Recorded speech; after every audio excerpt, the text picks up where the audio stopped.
What's going on, everybody, and welcome back to Comic Breakdown. If you guys are new to the channel, do me a favor and hit that sub button, hit that notification bell, make sure you're not missing any of the awesome content that we have coming out. And with this video, we are jumping into Black Panther issue number 3. Now, if you haven't been keeping up with this line, go ahead, check out the link in my description, as well as the top of this video. It is going to get you completely caught up on everything that has been going on with this new series of Black Panther.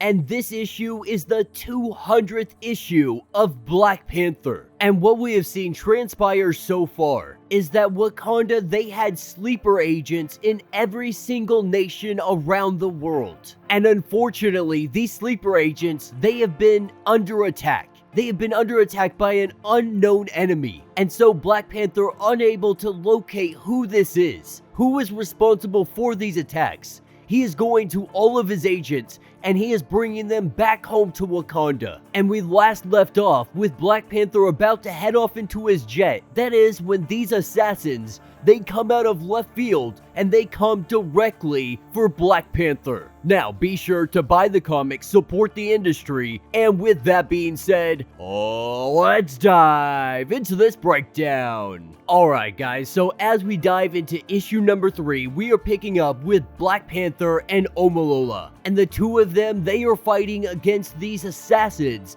that have been taking out all of their sleeper agents. And these assassins, they just barked up the wrong tree. As the two of them begin fighting all of them off, one by one, T'Challa and Omolola, they are killing these guys, trying to keep at least one of them alive. This simply is not possible. These guys are willing to die for their cause. Whatever cause that may be, they're willing to even kill themselves rather than being captured. And so as the two of them defeat these assassins, with the last one being completely incinerated, the question is, now what the heck do we do? Because this is a straight up assassination attempt on T'Challa's life.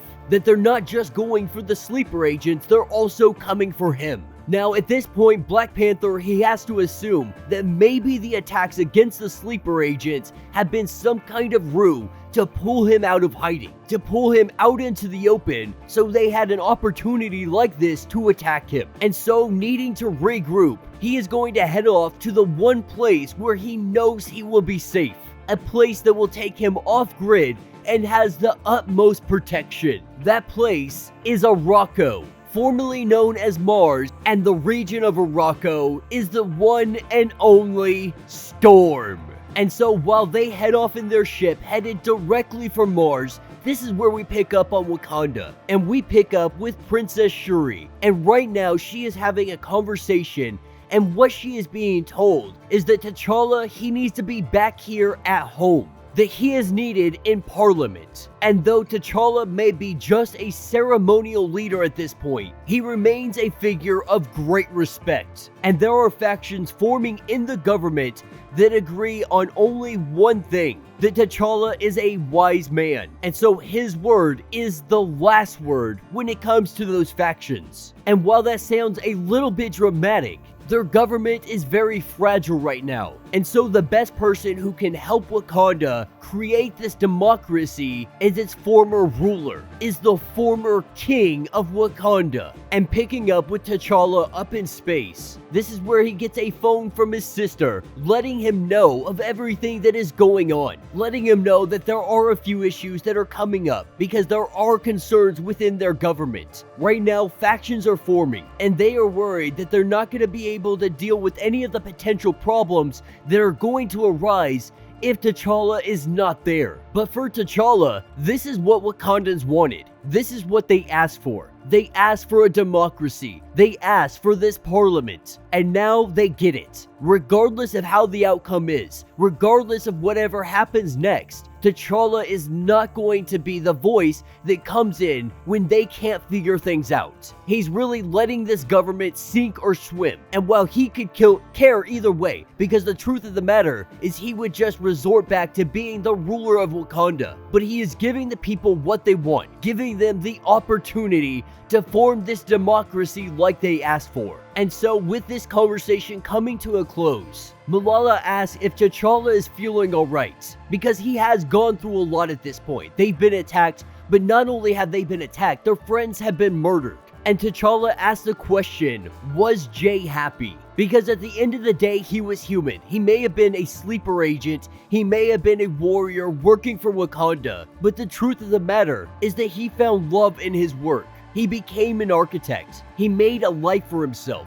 And he lived a life that was having no regrets. And this is when she asked T'Challa, are you happy? With him completely ignoring the question, they have their arrival on Mars. And landing on Mars, they have a welcoming party. That party made up of Storm, Gambit, Rogue, and Gentle. With Storm and Black Panther embracing one another, we see Gentle kinda get angry, saying that Wakandans are not welcome here. Just like he was not welcome on Wakanda, his own homeland. With Storm trying to settle him down, Gentle is just not having it because he helped with invasions, and yet still he was exiled. The place where people called him a freak. They made him feel like he didn't belong there, with Black Panther telling him that he was never exiled, that he left of his own validity. And though Gentle, he tries to walk away, he really does try to calm himself down, he just can't help himself. He goes in full force at Black Panther, knocking him for a freaking loop. We see Black Panther go to get up, only for Gentle to come flying down on top of him, grabbing him by the throat. He is going to choke Black Panther out. Lifting him up by his neck, it is only Storm, the Regent of Morocco, who is able to calm him down and have him walk away from this situation. With him apologizing to Storm, saying that he just hates Wakandans so much at this point because of how they have treated him. And so with the team taking Gentle off, Storm and Black Panther, they go to have some privacy and have a conversation, just talking about everything that has been going on. Because Storm, she is now the Regent of Morocco and the voice of the solar system. But for Storm, it doesn't mean anything more than really just having to get new business cards. And this is able to make Black Panther smile, something that he hasn't done in quite some time. And Storm asks him what is going on. Of course, he is hesitant to say anything, Storm reminding him that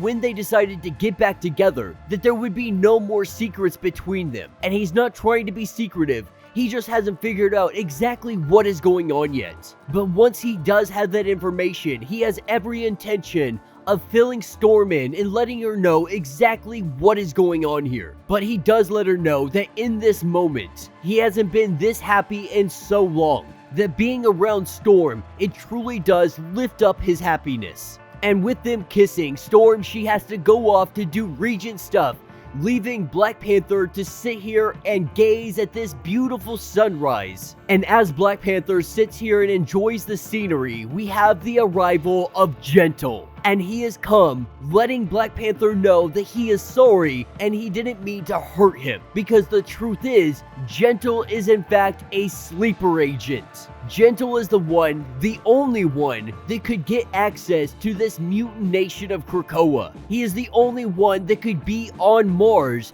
and go completely unquestioned. But Black Panther is letting him know that he is shutting down the sleeper program, that he is bringing all the Wakandans back home. Now, of course, Gentle, he is ready to die for Wakanda. He is ready to die for T'Challa. And of course, Black Panther, he knows this. But he has no intention of having Gentle die. He wants everyone back home where they are safe until they can figure out how this all happened. Letting him know that Jay died, that he was a warrior, he had a duty to perform, and there is nothing more to it. Nothing to feel sorry about. But the truth is, Gentle can see right through this. Can see that Black Panther, he truly is suffering. He is feeling the pain of his loss. And with Gentle asking if he can give Black Panther a hug, the two of them, they hug one another, and that will be the end of this issue. So let me know what you guys think down in the comments. This one was definitely a lot of fun because we get to see Black Panther headed up to visit Storm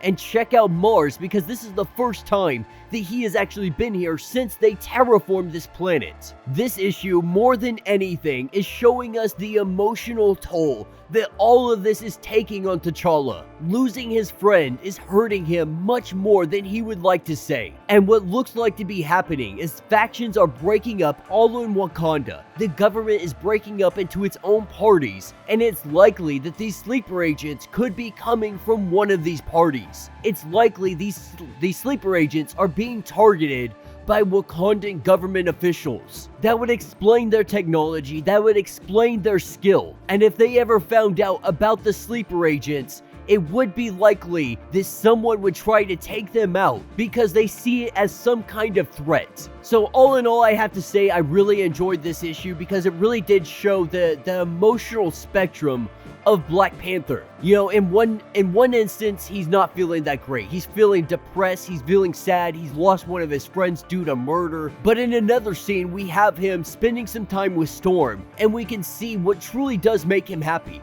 See those moments, those smiles breaking through all of the sadness. And while he's not necessarily dealing with his grief, those around him, those that know him, they understand the turmoil and the pain that he is suffering. But yeah, let me know what you guys think down in the comments. Let me know your thoughts. Let me know your theories. If you have not yet, do me a favor, hit that sub button, hit that notification bell, make sure you're not missing any of the awesome content we have coming out, and until the next breakdown.